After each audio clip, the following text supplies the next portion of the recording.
Dear one, in hearing the words of truth that are to follow, it would be well for you to realize that we are not separated.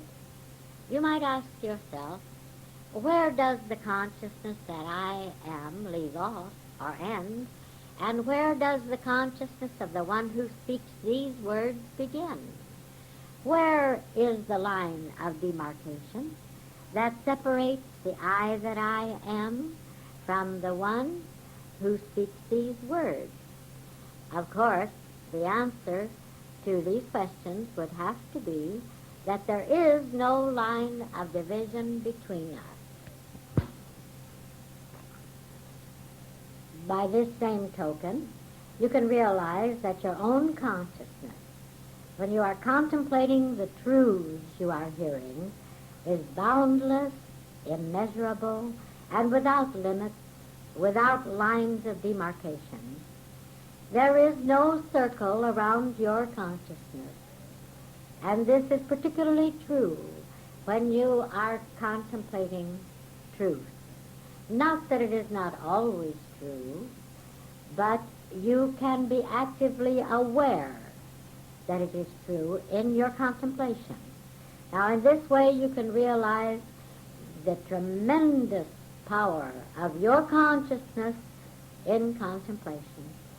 It might seem to you that you are but one small, insignificant individual, and you might question, you might wonder, well, just how far-reaching is my contemplation? Just to how much good can it do in this seemingly troubled world? Well, make no mistake about it, your consciousness in contemplation is without bounds. It is without measurement. It cannot be bound or outlined in any way. It is limitless. And oh my goodness, the good it can do is limitless. For this reason, it would be well for you to perceive the limitless power of your consciousness in contemplation just before you hear a tape recording of the truth. But this is not all. It would also be well for you to consider this same truth just before you read any words of truth. And certainly you will perceive the boundless nature of the truth you know to be true before you begin any period of silent contemplation. Now, during our seminars, we have seen the proof of the immeasurable infinitude and the infinite power of our active conscious awareness of existence as it really is.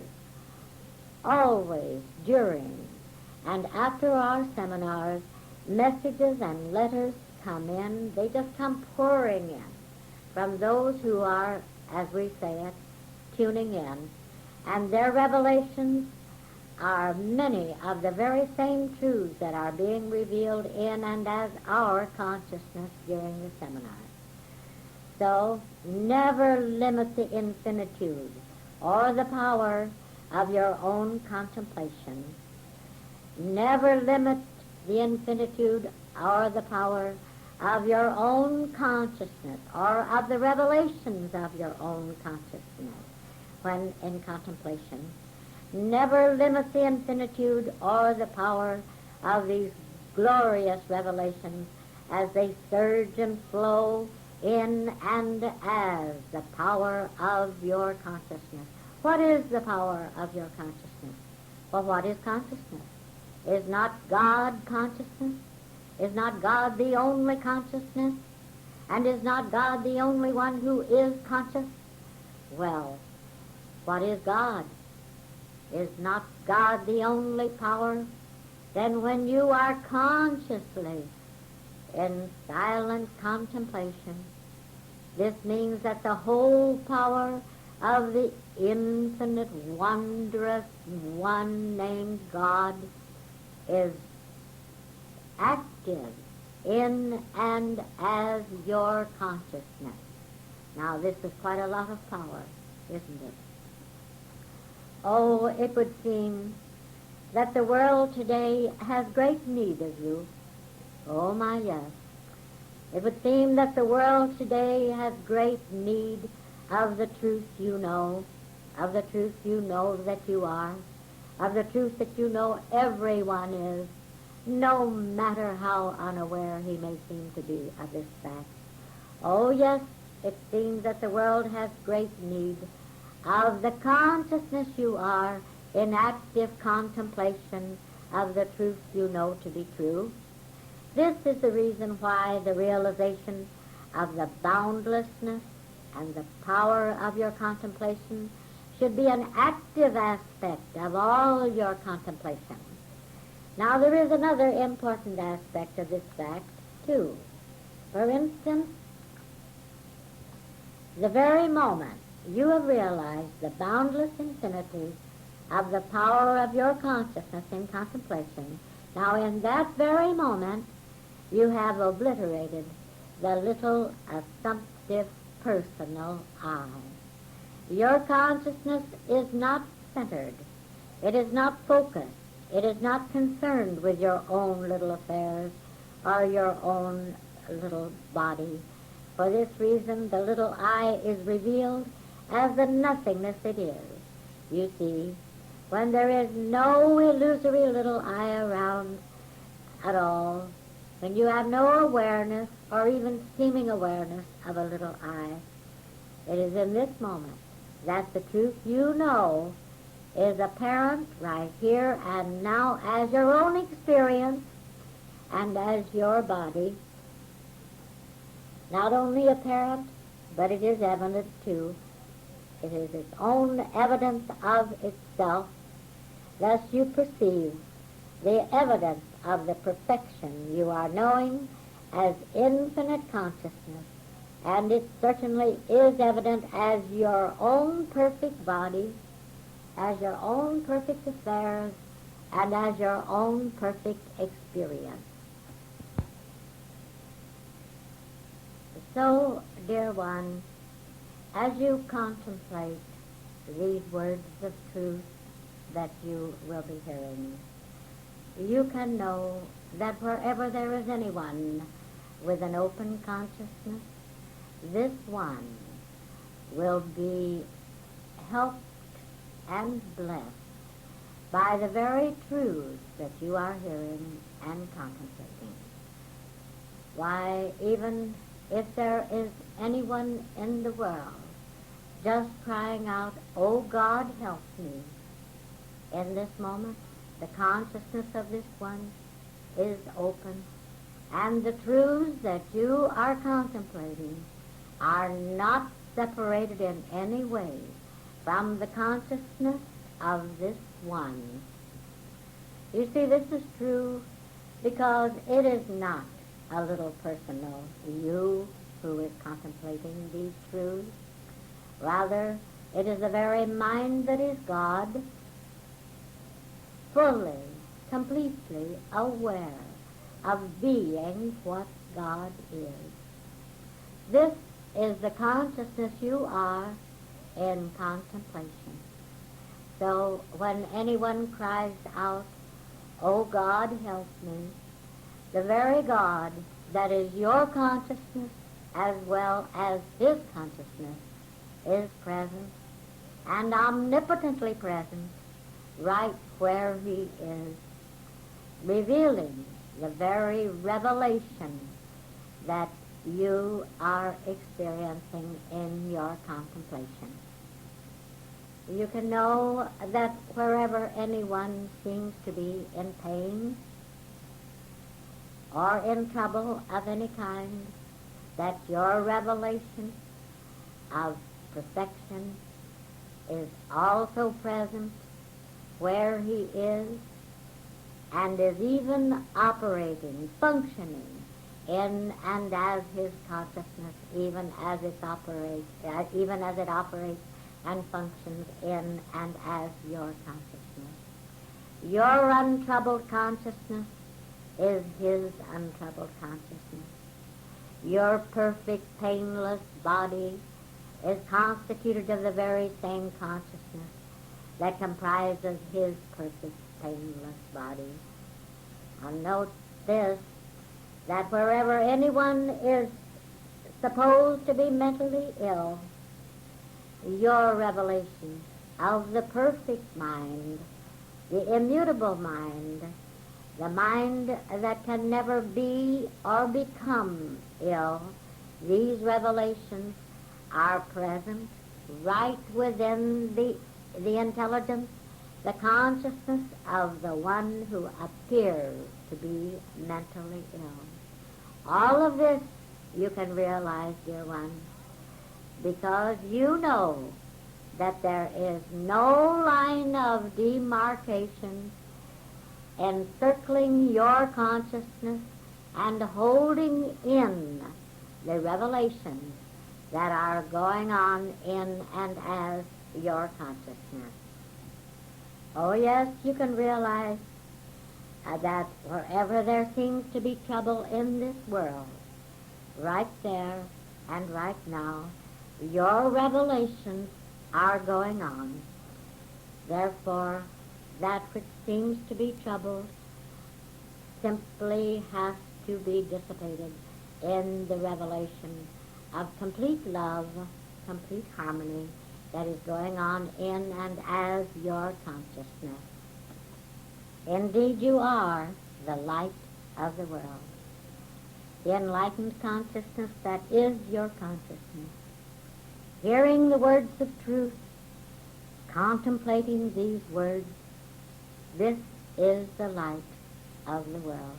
And as we said before, this seemingly troubled world certainly appears to have need of the light that you are.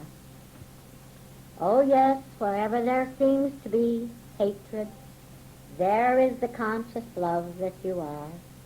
Wherever there seems to be injustice, there is the love, the principle, the justice that you are conscious of being right here, right now, in and as your active contemplation. Wherever there seems to be the lust for human power, right there is the revelation that God is the only power, that love is the only power, and this is your consciousness in contemplation. Wherever there seems to be greed, avariciousness, and so forth, or right there are your revelations of unselfishness, of unself-love. Wherever there seems to be fear, oh, beloved one, there is the mind that you are this moment, to whom fear is unknown.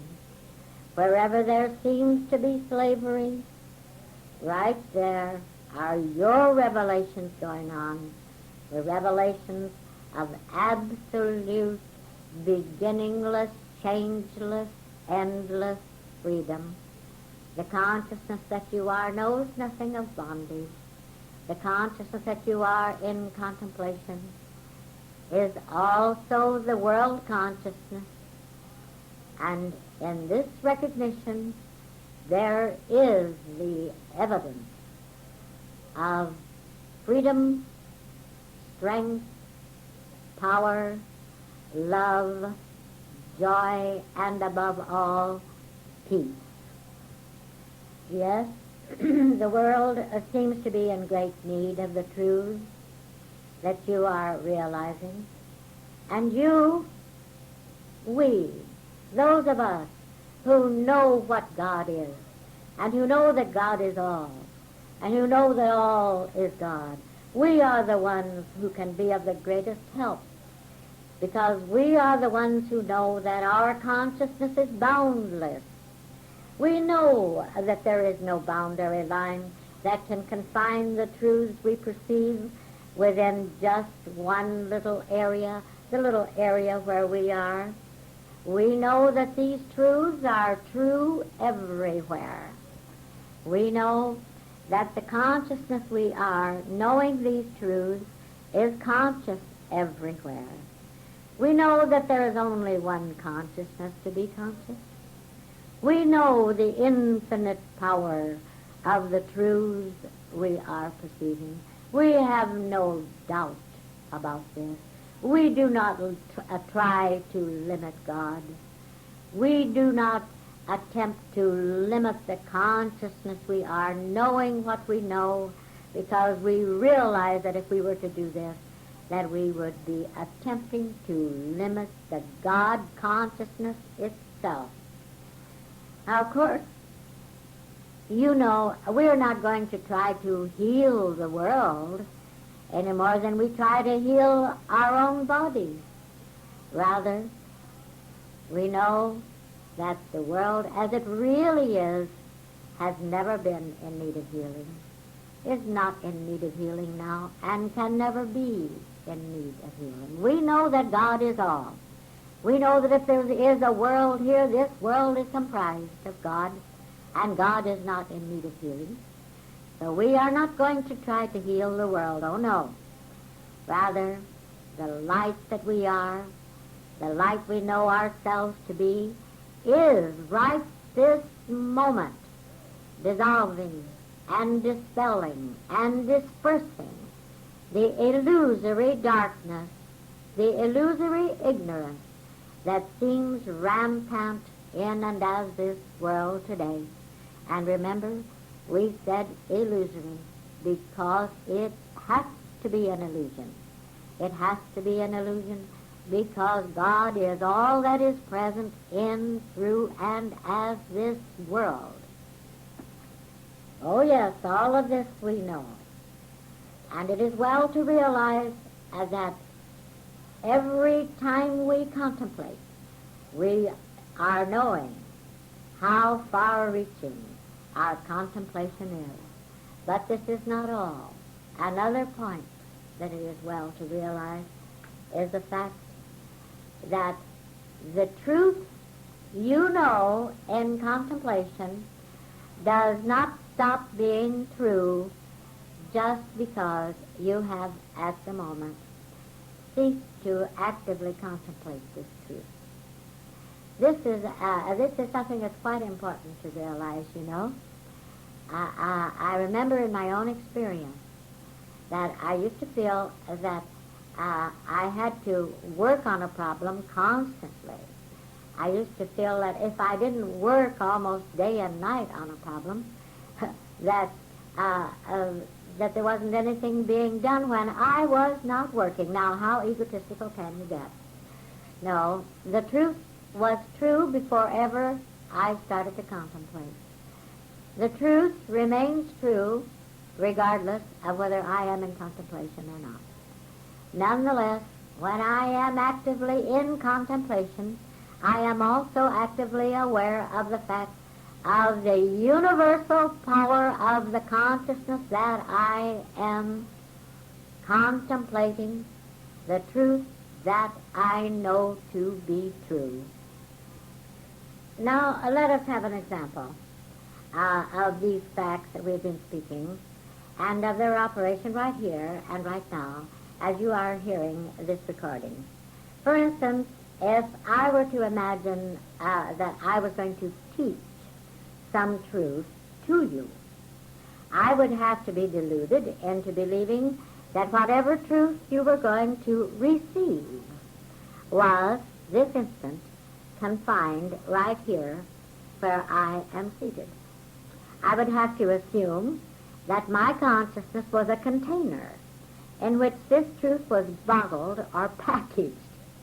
Then I would have to imagine that each one of you was at least a partially empty container that I could hope to fill.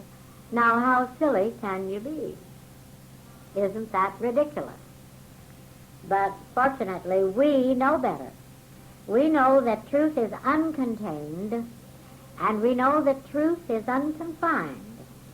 Now, the main purpose of this whole recording is to be aware of the limitless nature of your consciousness, the limitless nature of my consciousness, the limitless nature of the consciousness of everyone in existence, and particularly of everyone who is open for the revelations that we are to experience. Now, to the extent that we are aware of being boundless, immeasurable, universal consciousness, will we consciously experience the tremendous self-revelations that are already here and already inherent in and as our consciousness.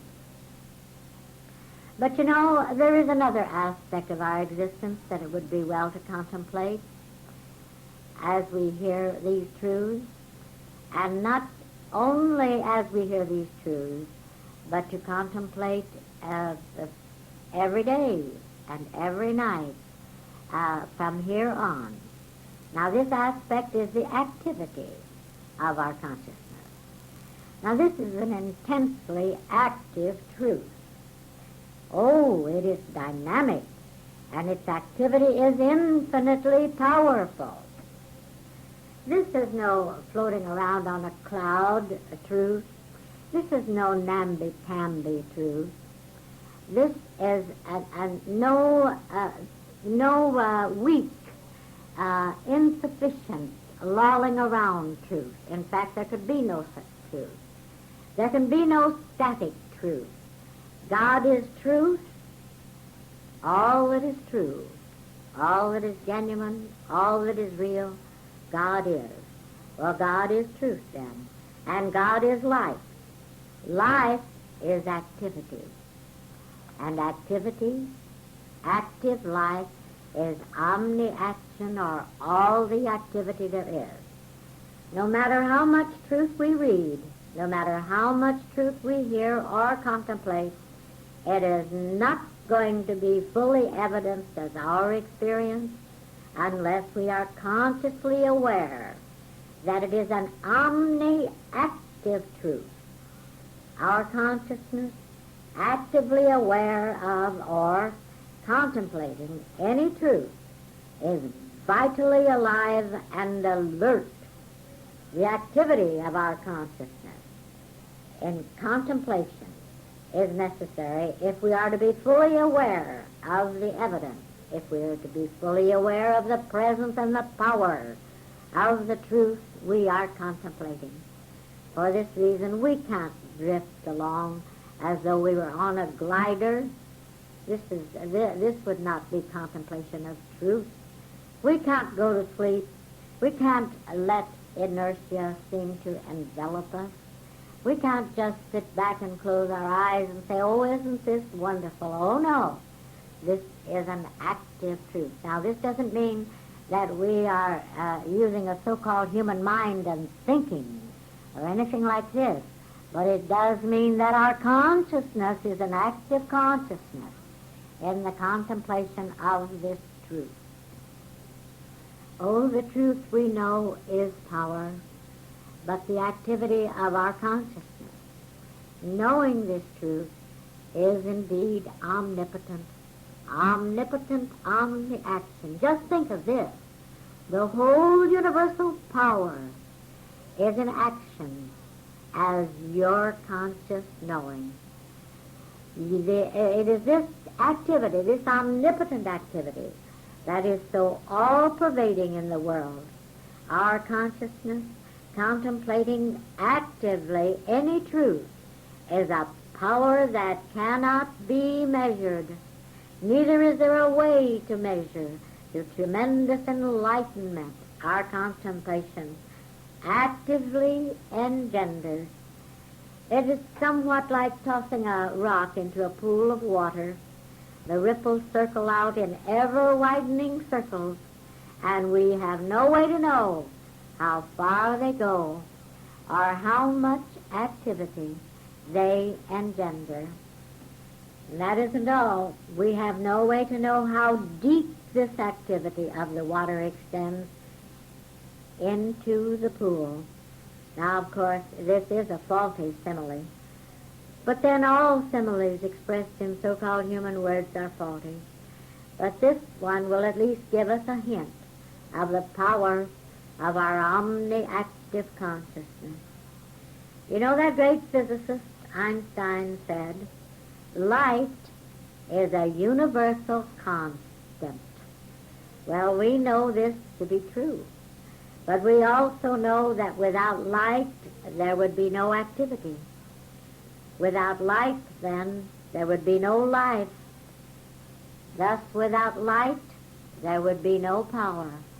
Light is intelligence, but light is also life.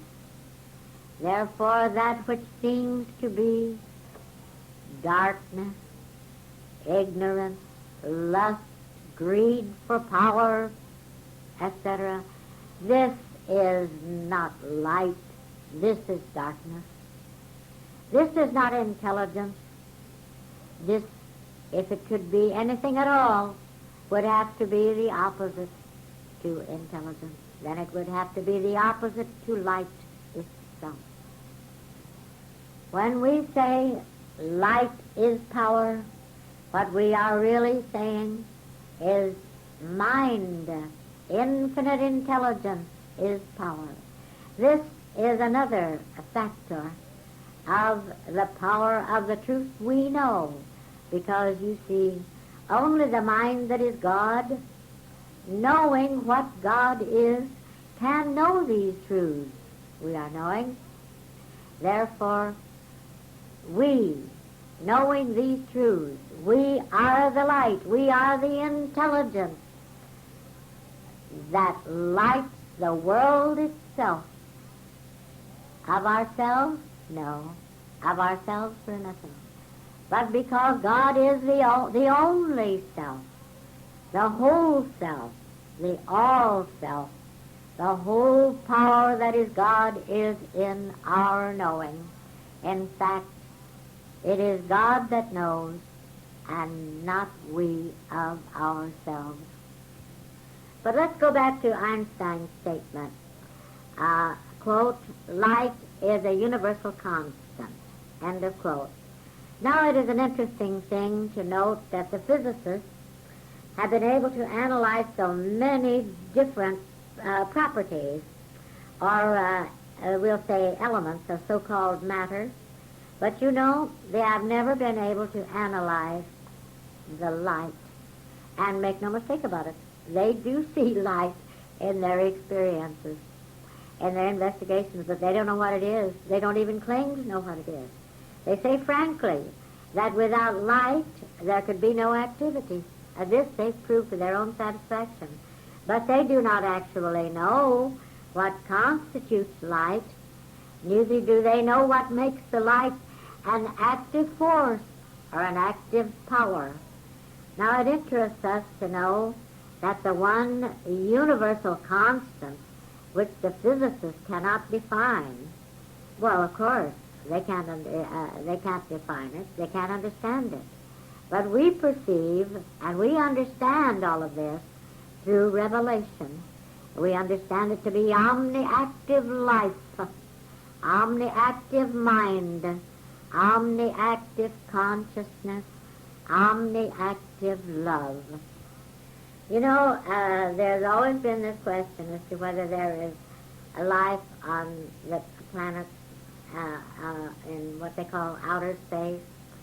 And always I have maintained that there is life everywhere, that there has to be life on every planet, that there cannot be a pinpoint in this universe where there is not life, because there cannot be a pinpoint in this universe where there is not God. Well, just recently, they have come out now, the physicists, with the statement that there must be life on other planets, probably on every planet. Now, isn't this interesting? Now, of course, what we know and what we understand light to be is that which reveals itself to be mind alive, or living, conscious, loving mind. Now, this answers the question as to whether or not there is life on Mars, or on Venus, or on any of the other planets.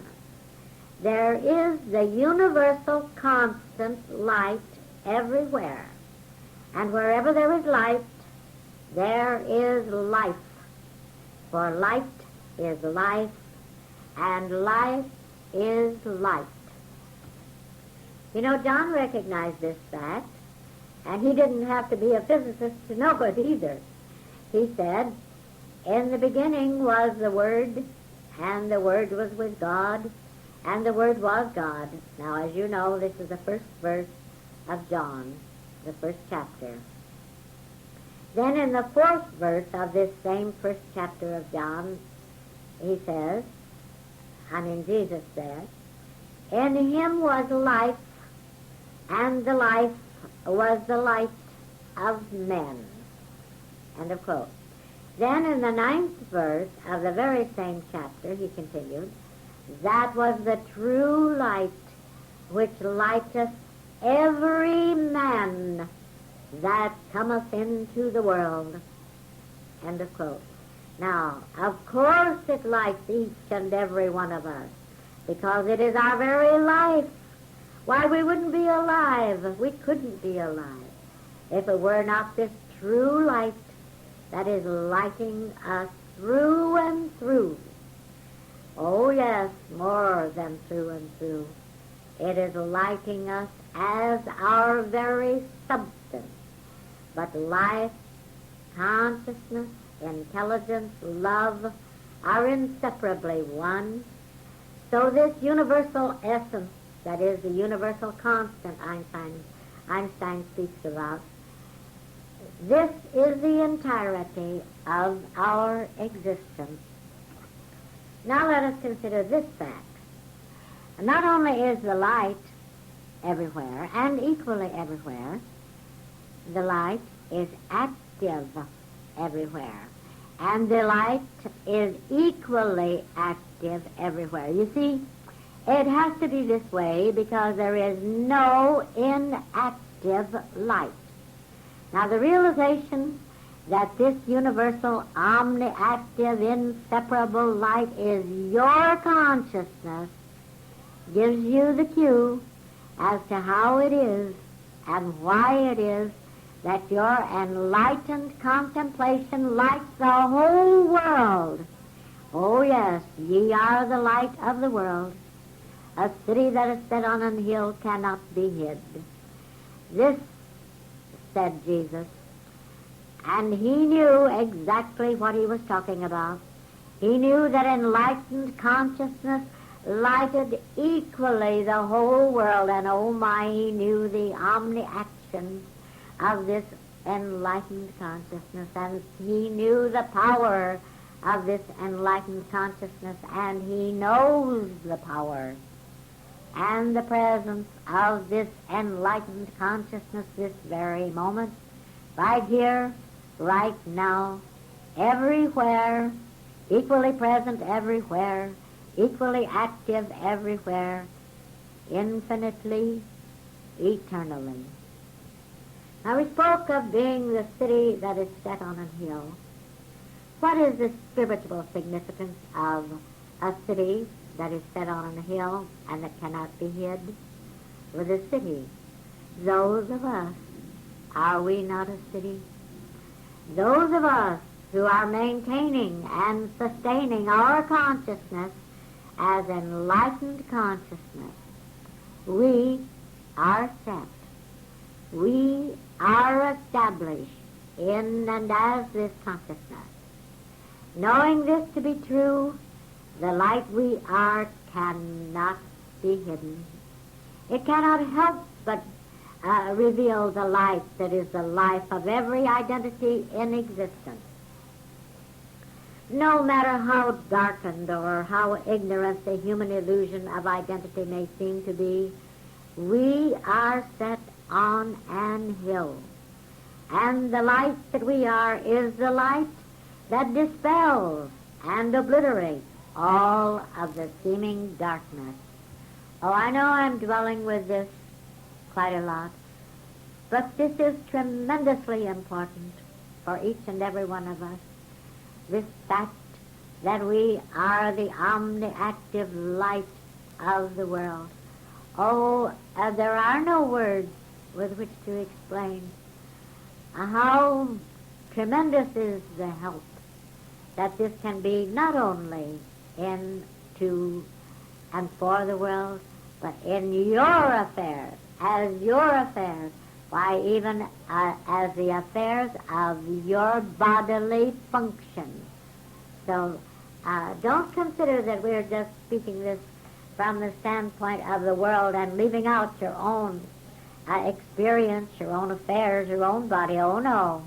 Every truth that you realize the world to be, every truth that you know the universe to be, is actively operating in and as your own affairs.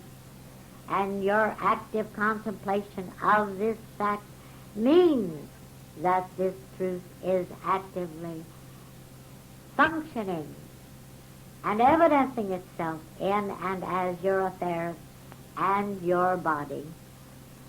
Now, this is power, you know, and our faith in the power of our enlightened seeing is not mere blind faith. Neither are we having faith in an untried theory. We know beyond, we know beyond a shadow of a doubt.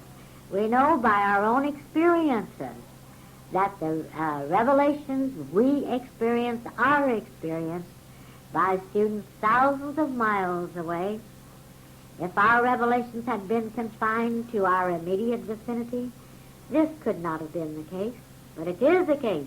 We have proof of it. If there had been a boundary line confining our revelations within a small circle here, this could not have happened. If the consciousness of those who tuned in had been separate from our consciousness, this could not have happened. If the light which is life were separable or confinable, this could not have happened, but it has happened, and it is happening this very moment. So you see, we have a firm basis for our realization that our revelations are powerful enough to enlighten the whole world. But this same truth is true when you are contemplating alone, in your living room, in your car, in your office, why, even on a merry-go-round. Always now you will realize that your enlightened consciousness in contemplation is actively, omnipotently, all-powerfully enlightening the world. Could there be any activity that was more joyous than this? Could there be an activity that was more worthwhile or more satisfying than this contemplation? Indeed, no. All of our contemplation is the light of the world. All of it is a city set on a hill, and not one bit of it can be hidden.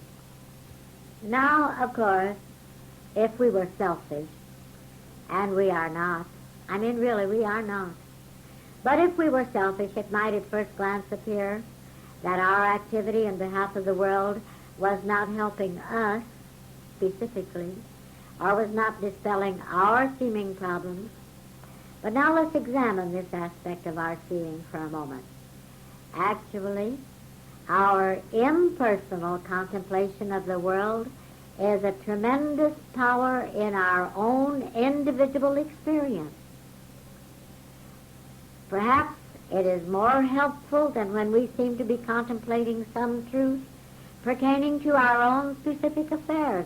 You know, this is often the case. You see, the consciousness that we have and are is boundless, immeasurable, limitless. Thus, when we contemplate the world, why, the boundless, limitless power is present in and as our contemplation. And we realize that any truth is a universal truth. So any truth we are contemplating in regard to ourself is true throughout the entire world, but this isn't all. any truth that we are contemplating in regard to the world is equally true in and as our specific consciousness. It is equally true in and as our entire life, our affairs, our experiences, our beings, our bodies. But when our consciousness is realized to be the consciousness of the entire world, why we have a completely impersonal awareness of this fact. In other words, we have impersonalized our seeing. Now, of course, you know, by seeing we mean our revelation. You see, this is true, that just as your awareness of being the infinite consciousness, the infinite conscious, living, loving mind is equally present everywhere in and as the universe and in and as the world. And you recognize the power of this fact.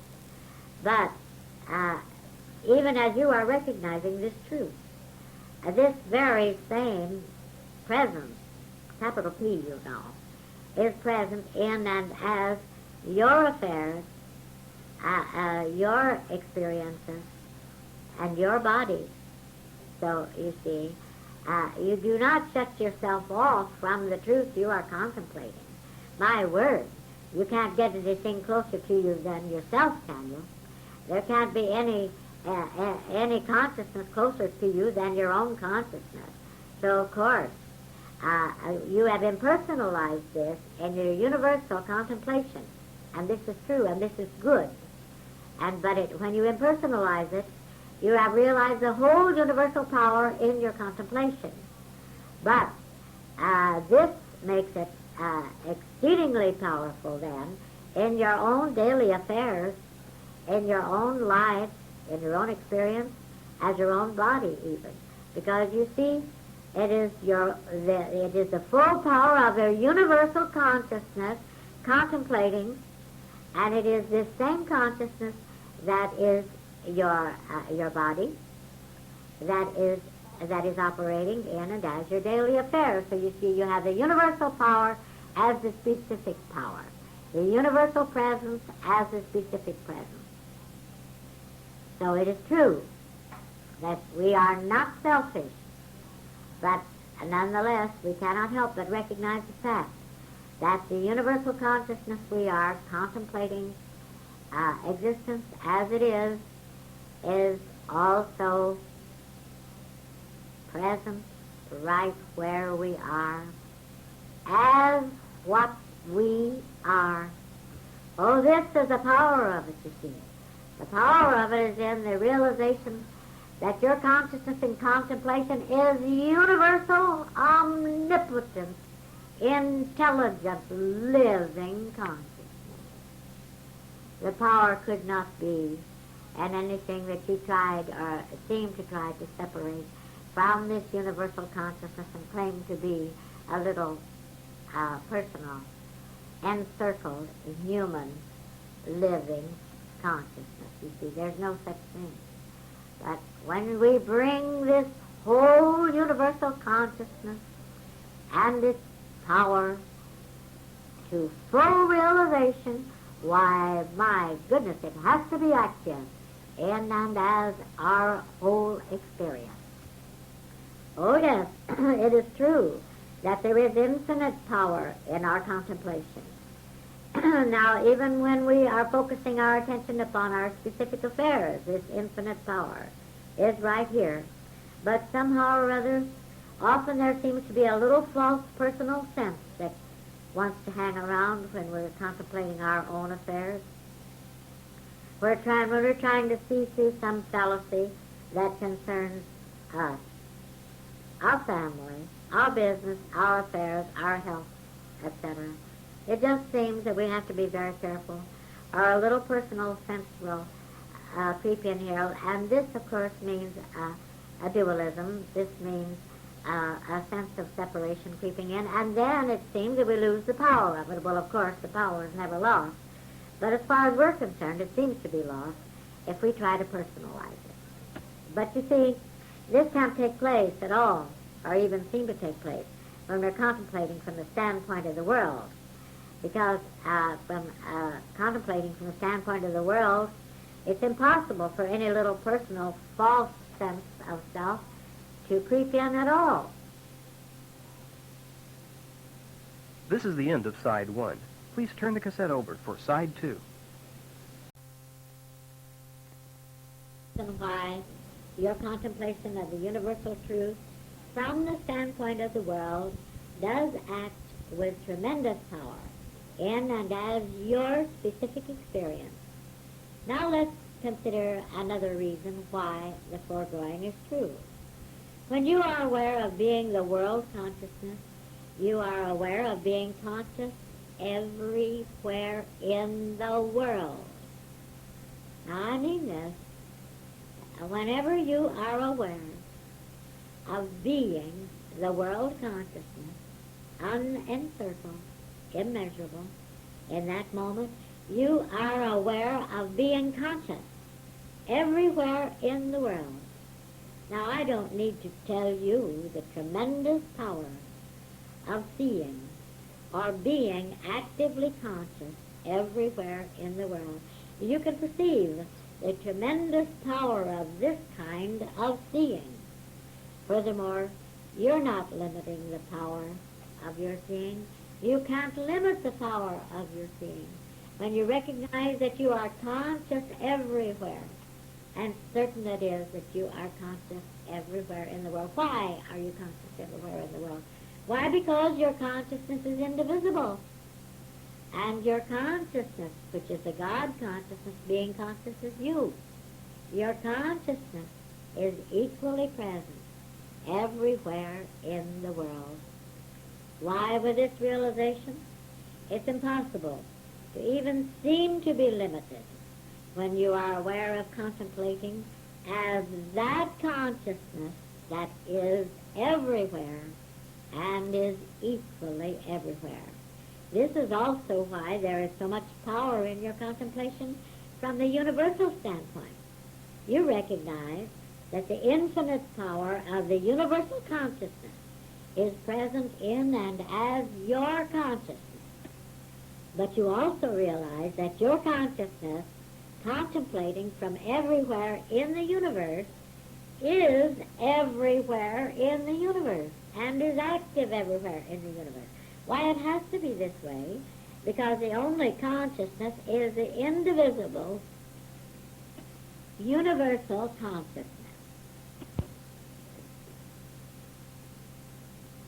Oh, I know. Sometimes the temptation comes. Sometimes it's almost overwhelming to wonder what on earth we can do about this world situation. Sometimes we are tempted to feel so helpless when we read the newspaper headlines or hear news reports on television or radio. Why, the temptation is very powerful to accept the fallacy that we are just helpless little pawns being pushed around on the chessboard of the world. But this is absolutely not true. Now let's see why it is not true. Now we've said that our purpose to be fulfilled was to be aware of the limitless nature of our consciousness. Now, of course, we've said, too, that to be aware of the limits, that this meant to be aware of the limitless power of our consciousness, of our conscious, active contemplation. Now, we touched on this a few moments ago, but let's go back to it. You might question, how can all of this be? You might even question, well, how can I, little me, be a power that is present throughout the world? Now this brings us to that all-important word, consciousness. What you know is power, and it is limitless in its scope, because you can only know any truth because you are conscious of that truth. Why? Because you are conscious even as that truth. And you are conscious of being that truth that you are knowing. Do you know that the substance of this universe is consciousness? I shall never forget what it meant to me. I remember the very moment where I was, what I was doing, when it suddenly occurred to me that all there was of this universe was God, and that all there was of God was God being conscious of what God is. This first occurred to me long before I understood how tremendous was the power of this revelation, or how tremendous was the spiritual significance of this revelation. I was in the state of Washington, driving a car between the little town of Everett, Washington, and Seattle. And suddenly it came, why, all there is of this universe is consciousness being conscious. And then, why, this is God. This is what God is. Why, God is consciousness being aware of what God is. And this is all there is. This is what I mean every time I say God is all. This is what I mean every time I say all is God. Now, all of this came within just a very few moments as I was driving along the highway. But now that was many years ago. And, you know, I seem to have to go through many unhappy, unhealthy experiences after this. But each unhappy or unhealthy experience was only the light that was insisting upon revealing more of itself to be the consciousness that is the self, the I, that I am. I know this now. You know it too. Yes, indeed, the substance of this whole world, the substance of this whole universe is consciousness. But consciousness is conscious, and this involves activity. The activity of consciousness being conscious is life. I'm going to repeat this statement. The activity of consciousness being conscious is life. There is no unconscious life, and there is no consciousness that is not alive. Thus, everyone in this world, and in the universe for that matter, who is alive, is made, is constituted of living consciousness. But consciousness is indivisible. So whatever truth you know, whatever truth you are conscious of, is already existent in and as the consciousness of every identity in this world. Your conscious activity in knowing any truth is the activity which awakens, you might say, those who seem to be dreaming. The activity of your consciousness just simply serves to remind them of what they already knew. This is the light that lighteth every man that seems to come into the world. This is the light that lighted you and me before the dream called birth seemed to overtake us. Now let's examine this word consciousness a little bit. What is consciousness? Well, consciousness is awareness. Consciousness is awareness of being. Now this is important because this is the whole theme of our seminar. Awareness of being is our subject. Now everything that is, everything that exists is consciousness. All that is alive is consciousness. All that is intelligent is consciousness. All substance is consciousness. All substance is awareness of being. I must repeat this statement. All substance is awareness of being. This universe and all the substance that comprises it is consciousness, or, better said, awareness of being. If this were not true, we could not say God is all. All is God. Now we know that God could not be the temporary changing substance that appears to be matter. Matter is nothing but an appearance. And God does not evidence himself as an appearance, you know. God evidences himself as that which is genuine, that which is real, or, as the Christian scientists say, as reality. But we also know that there is something here. There's something right here, where an appearance of matter seems to be evident here. Now we know that this something, now that's a capital S in this something, we know that this something is alive. And we know that this something that's right here where there seems to be matter is conscious. It's alive and it's conscious. Now only life can be alive, and only consciousness can be conscious. So this something, capital S, this something that is alive right here, now where matter seems to be and is not, this something that is alive right here, where matter seems to be, is consciousness. Consciousness is alive. Consciousness is a living substance. Consciousness is the substance of your living body. It is the substance of the living body of everything that has form, outline, or delineation. Why, this means that the universal awareness of being, remember consciousness is awareness of being, this means that the universal awareness of being is the substance of your body, right here, right now. Now this is very important. The universal awareness of being is the substance of your body, right here, right now. Now the reason why your body is eternal, birthless, changeless, ageless, deathless, perfect, is that consciousness, or awareness of being, is eternal, ageless, changeless, birthless, deathless, perfect. God is eternally aware of being.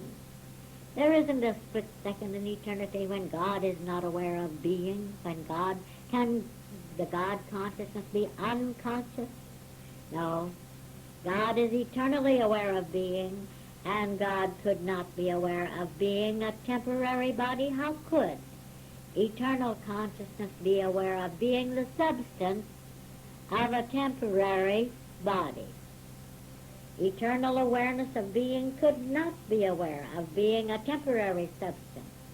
Eternal awareness of being could not be aware of being a temporary existence. Now you are aware that you exist. This much we do know. If we don't know anything else, we know that we exist. Now only consciousness can be aware, and consciousness is substance. Thus the very substance of your body is your awareness of being. The substance of your body is your awareness that you exist. Remember now, God, consciousness is eternal. Consciousness is the only awareness of being. So the substance of your body is eternal consciousness aware of being eternal. I'll say it again. The substance of your body is eternal consciousness aware of being eternal. Can you see now why your body is eternal? Can you see now why it was never born? Can you see now why it can never change? Why it can never sicken? Why it can never weaken, deteriorate, age, or die? Why, this is why your body is weightless. This is your body of light. And it does exist right here, and right now, where an illusion, and it is but an illusion, The body of light does exist right here and right now, where an illusion of darkness, density, solidity appears to be. Consciousness is not confined, however. No outline can confine consciousness. Now let's examine this statement a moment. The fact that no outline can confine consciousness. Is your awareness that you exist confined to your body? Is your awareness of being confined to your body? Of course not. You know, if it were, you would not be aware of one single thing outside of your body. All that you would know, all that you would be aware of, was just what existed inside the body and what was going on inside the body. If your awareness were confined to the body. If your awareness of being was confined within your body, you would only be conscious of what is inside the body. Ridiculous, isn't it? But that's the way it would have to be. Now, the point we're making here is that your awareness of being, which is consciousness, is not confined or limited at all. Furthermore, your boundless awareness of being is boundless in terms of so-called time, and it's so-called time. It's bound, your awareness of being, your boundless awareness of being is boundless in terms of so-called time as well as in terms of so-called space. Your awareness of being is both infinite and eternal. It's not much good to know that we are infinite consciousness unless we also know that we are eternal consciousness. Not much good to know that we are infinite intelligence, infinite life, unless we also know that we are eternal intelligence, eternal life. Not much good to know that we are infinite love, unless we know that we are also eternal love. You see, all of this would be pointless. But now we've spoken about this fact, and now we can realize that our recognition that we are both infinite and eternal, this recognition means the eternality, the eternal perfection of the substance of your body, as well as the eternality, the perfection of your entire existence. I mean your universal existence. Now this universal consciousness that we're speaking about, this universal awareness of being, is an awareness of being perfect. It's more than that. It's an awareness of being the very principle itself, perfection. Now this consciousness, now this universe has been in existence a long time, this consciousness that comprises this universe. There are various theories about how it all began. But more recently, the physicists are coming to the conclusion that it never began. Thus, it can never end. This is true. But in order to be a beginningless, endless universe, it would have to be a constantly perfect universe.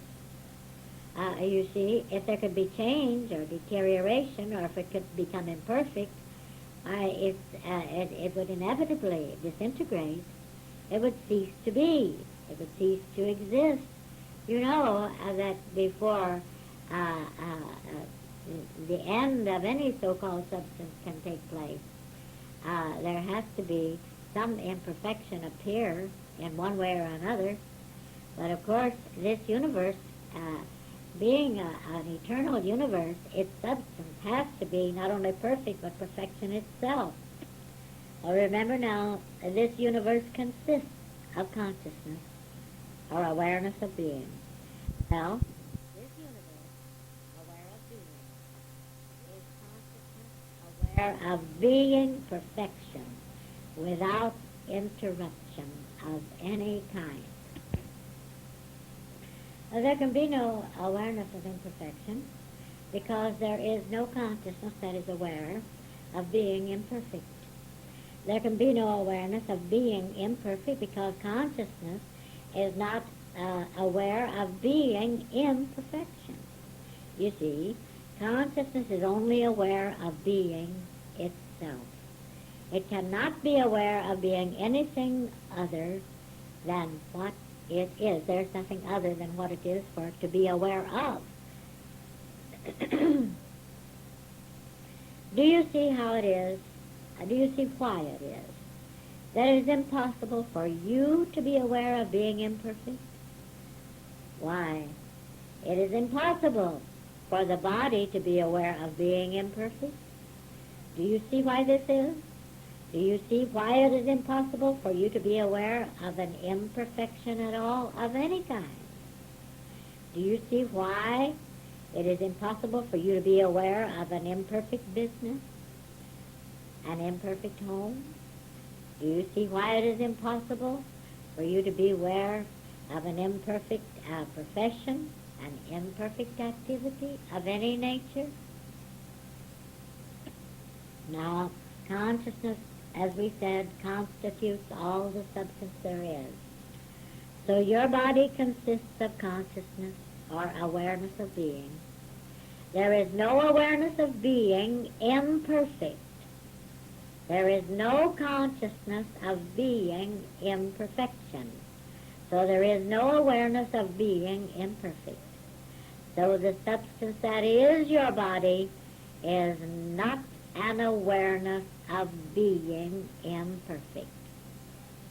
Now there are two aspects of our existence that seem to be most obscure.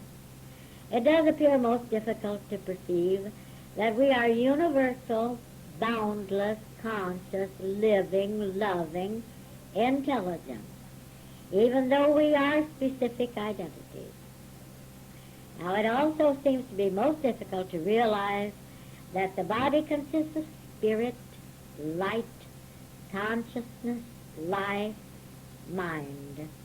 Now this is why we seem to resist the statement that there is no birth. You know, I'm always surprised, and I shouldn't be because I've experienced it enough, that it should be, in slang terminology, old hat. But I'm always surprised when I am again forced to observe the resistance there is to the statement that there is no birth. Now, of course, everybody just loves to hear that there is no death.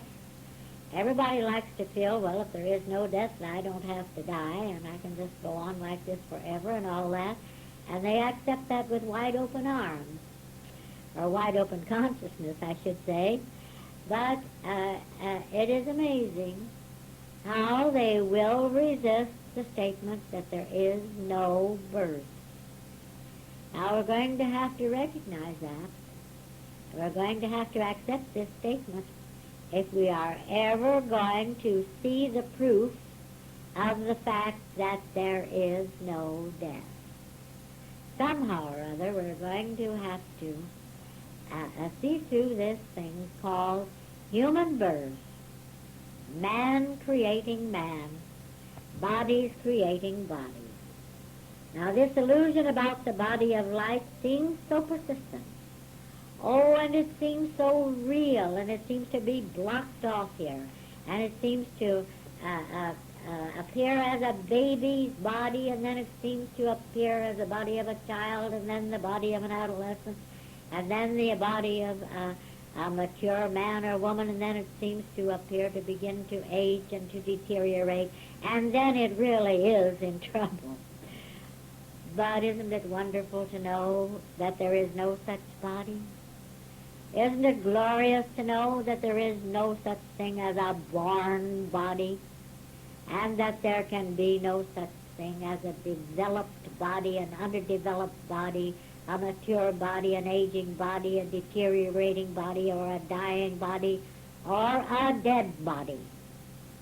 Oh my, when will we be fully eager to accept the fact that there is no birth? Wouldn't it be worth it just to know that none of these things that seem to be conditions of the body are present, are true, are genuine, or really touch you at all? Wouldn't it be worth it? I think so. Just because these two aspects of your existence that we talked about seem to be the most obscure, we're going to experience much revelation on these two aspects of your existence. Now, there's a definite reason for our insistence upon perceiving our infinitude and the nature of the body. You see, until we are fully aware of being universal consciousness, we're going to appear to be victimized by dualism. Oh, dualism, that is the evil. Duality always limits. Duality always binds us. So it is essential to be fully aware of our infinite self, our infinite identity, if we are going to be completely free. Now this means free from fear, free from imperfection, free from birth, and free from death. But you know, this isn't enough. This isn't all. To be completely free means to be limitless, unlimited, without limitations of any kind. This means no limited life, no limited joy. To be completely free means no limited peace, no limited perfection. To be completely free means to be free of any illusion that would limit our supply. It means to be free of any illusion that would limit our success. It means to be free from bondage of any kind. Oh, we never realize how big our experiences can be, or how great the extent of our activities, until we perceive the boundless, immeasurable nature of our consciousness. And when we are aware of our universal self, that's a capital S, you know, when we are aware of our universal self, we may seem to be troubled just for a little while. Oh, yes. Well, for one thing, it's so big, it seems almost impossible to realize it. Yes, we may seem to be troubled, but then we marvel. We marvel then, too. We say, can this be? Why, is this possible? And then we stand in such great humility. Oh, we stand in such great awe, and we wonder. And we wonder, why did I not see this before? This is the way it's always been. This is the way it will always be. Why, this is the way I've always known it to be. Why did I not see this before? Oh, yes, we wonder. But then, oh, joyous day, we reign over all. Now, this is what it says, you know, in the Gospel according to Thomas. It says, let him who seeks not cease seeking until he finds. And when he finds, he will be troubled. And when he has been troubled, he will marvel, and he will reign over all. End of quote. Oh, yes. We do seem to go through a troubled period.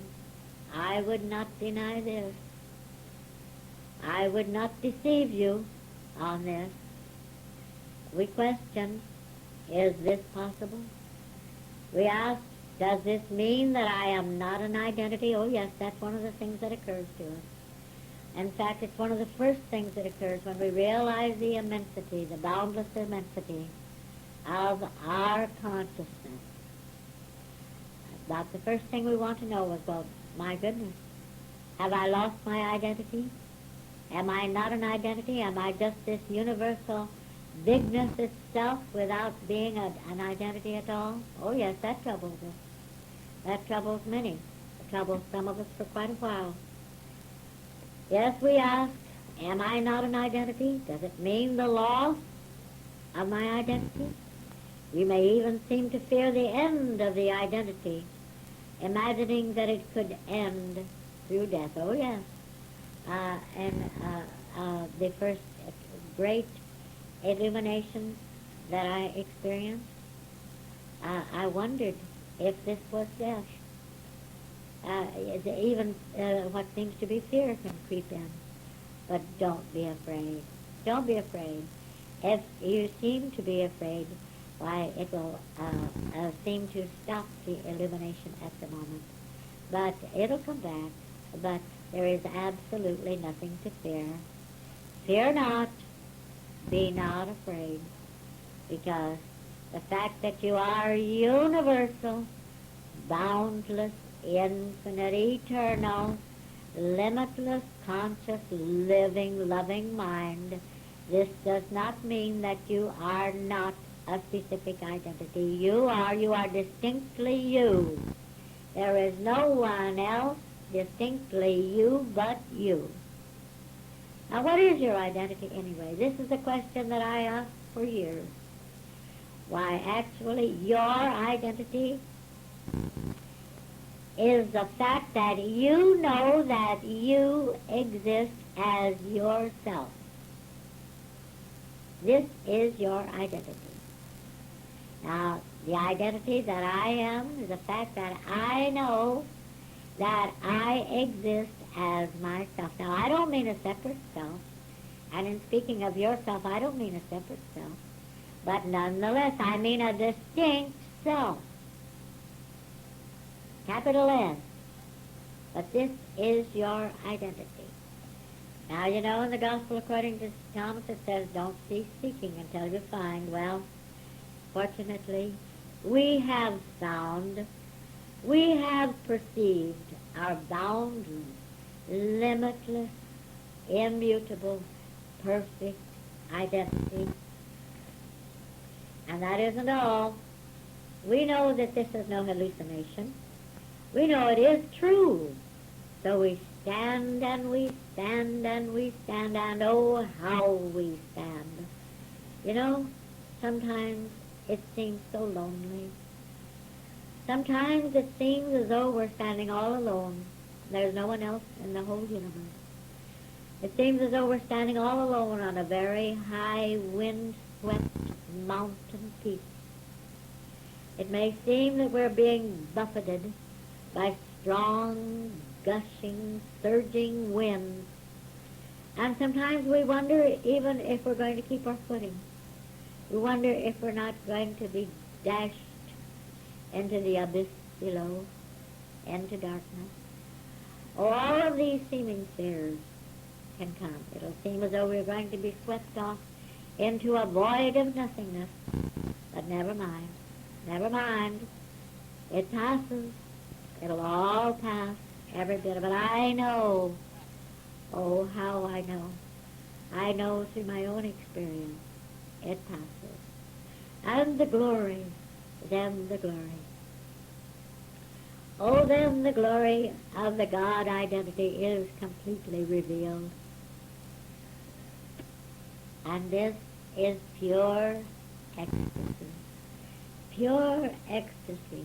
The pure glory of just being. Did you know that in the original, the Greek, the meaning of the word ecstasy is to be outside yourself? I think that's a very interesting thing to realize. Ecstasy, outside yourself. You've heard it said that someone was beside himself with joy. Well, that isn't a bad way of saying it either. But this is just a surging, swirling. I can't find exactly the words to tell you what it is, other than it is omni-action, it's love, it's life, it's consciousness. Well, it's just pure ecstasy. Oh yes, in this ecstasy we are outside of. That means we are free from a little personal self. The only outside there is to be outside the illusion, or for the illusion to be outside us. Because the illusion is nothing of itself. And it is true that we are free from this little personal, illusory self. But we are a specific identity nonetheless. One thing I must say, it takes great courage to stand on the mountaintop, seemingly alone, with the strong winds buffeting you, attacking you from every direction. And I can tell you this, if you had not first experienced illumination, you couldn't stand. But isn't it wonderful that you don't have the experience? You don't have the experience of seeming to be so alone until you are prepared for it. That's the beauty of it. You know, there is this glorious saying, he tempers the wind to the shorn lamb. Oh, how often I have said this, when the winds have seemed to be so strong, when the troubles have been so great, that it seemed that surely they must crush me. One statement, I don't even know at the moment who said it, but the statement, quote, he tempers the wind to the shorn lamb, end of quote. This statement has been my mainstay again and again and again. And it does seem that we have to be shorn of all that old false covering, even though we may seem to be badly shaken. No, if you hadn't first experienced illumination, you wouldn't have the experience. And certain it is, if you hadn't first experienced illumination, you could not stand. You wouldn't have the courage. Oh, conviction is necessary if you are to have the courage to stand in the face of every appearance of trouble. Oh, yes, it might seem to come as a business trouble. It might seem to come as family trouble. It might seem to come as trouble in your daily affairs, your social life. It might seem to come as trouble from someone whom you love with all your heart and soul and being. It might seem to come as bodily trouble. It might seem to come as excruciating pain over days and weeks and months. It might seem to come in any way. But what is it? What is it? If God be all, what is it? Nothing. And this is what you see. When the winds no longer blow, and when you stand in and out, the glorious, free, ecstatic awareness of being that you eternally are. And you know it. Now, of course, the question arises, why is it that after experiencing illumination, these troubles should descend upon us and seem to be so real? Now, right here is the paradox. You have seen, you've been illumined, you know, you have experienced reality. You have known yourself to be what you are. You've known yourself to be what you saw in illumination and what you experienced. Yet, it was also new. It was also different. It was also untried. And despite the fact that you wanted more than anything to continue in this glorious experience, you just could not seem to completely let go. Now, perhaps there's some claim of fear in this. I wouldn't be surprised if there were. This seeming inability to completely let go. It may be that we seem to be afraid to launch into the hitherto unknown. It may all seem to be too wonderful to be possible. You might even question, well, now, could this be an hallucination? But the greatest illusion that appears to plunge us into trouble is that we seem to still want to cling to the little, fallacious, personal self. This is why we seem to be plunged into trouble. The first thing you know, even after this great illumination, we return to trying to live little lives of our own. We get very busy doing little things, or we hope big things. We're trying so hard to be something of ourselves. And then, of course, we have to experience whatever is necessary to let us know that of ourselves we are nothing.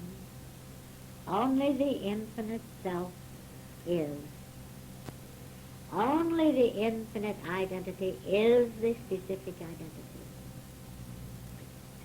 There does seem to be this reluctance to just launch out into what would be called the unknown. You see, we're so familiar with this fallacious scene around us. It seems that we're very familiar with this assumptive personal self, this little self. Seems that we're familiar with our everyday human affairs, although there actually are no such things. Now there does seem to be a tendency to try to cling to that with which we're familiar. You know, they say that that which is unknown is always, we always fear that which is unknown. Now our troubles, or our seeming troubles, are going to stop. They're going to come to an end when we no longer even want to be a person. Now I know this is hard, but it is true that they are going to come to an end when we no longer want to be a person in a world of materiality. Our troubles are at an end when we have come to that point where we let go, and where we let go completely, and where we say, all right, let it be. I don't care. If this be death, so be it. What care I? Just so I know what God is. Just so I know that the truth I have been believing, accepting, and loving so long is actually true. What does this matter? Let the winds blow. Suppose I am toppled off into a void of nothingness. Suppose I am no longer an identity. Suppose I am no longer alive, conscious. Suppose that this is even death. What care I? What care I? All that matters is this truth that I have seen as an illumined being and that I know to be true. And then you have let go. And when you have let go and let go completely, that which seems to be the storm, the trouble, it's over, it ceases, it stops. I can assure you of this. I can even promise it to you, beloved, because what I have experienced, I know. And this is not only my own experience. It has also seemed to be the experience of many others. Now, I would not frighten you. I would not say to you that you have to anticipate anything like this. Perhaps the mere fact that I and some others have seemed to go through this experience is enough. Certain it is that we can tell you about it, and you can be, what we will have to say, forewarned, so that at least you will know that it isn't genuine, should it seem to come. So that at least you will know that you need not be afraid, that it cannot destroy you, that you are indestructible. So that at least you will know that it is nothing but a nightmarish illusion, and that it passes. Perhaps this is enough. I hope, with all the love that I am, that it is enough. But just in case, I want you to know just what this illusory thing is, if it seems to catch up with you. You know, Walt Whitman was an example of someone who experienced great illumination, and yet he frankly stated that he was not going to let this spiritual experience that he had become any more important to him, or any greater than was his human life and his human body. Well, you see, he wanted to cling to the person, to being a person, and bless his heart, he suffered and suffered and suffered, and finally seemed to have to go through the experience called death. But we are not going to be deceived like this.